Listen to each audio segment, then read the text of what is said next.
3 xona, Euro remont. Pastki qavatdan so'ragan yurtdoshlarimiz uchun bugun biz sizlar bilan Chilonzor tumani 19-kvartalda joylashgan 3 xona 2-qavatga joylashgan uyimizni birgalikda ko'rib chiqamiz. Ushbu ko'rib turganlaringiz uyimiz zal qismi, televizion zona, ko'rib turganlaringdek loft uslubiga mansub mebellar bilan. Bu yerda balkonimiz 1,5 ga 6 balkon, stroyniy shkaf va xolodilniklar.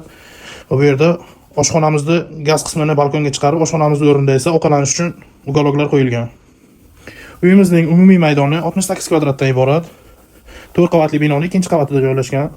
Bu yerda bolalar xonasi, kattalar yotoqxonasi sifatida ham foydalanishlaring mumkin. Ko'rib turganlaringdek, barcha mebel va texnikalar yangi, hali foydalanilmagan, did bilan tanlangan. Bu glavniy eshikdan kirib kelish, albatta o'zining razdельный sanuzeli va bu yerda ota-onalar yotoqxonasi bilan birgalikda.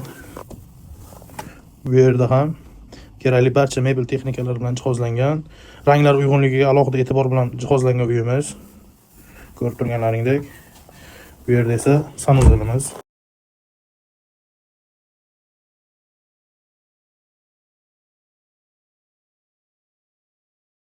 Ushbu uyimizni mo'ljaliga keladigan bo'lsak, Chilonzor tumani 19-kvartal Aygen chorrahasida joylashgan ushbu 2-qavatda joylashgan uyimizda ko'rib turgan barcha mebel va texnikalari bilan birgalikda uyimiz egalari $91,560 baholashmoqda.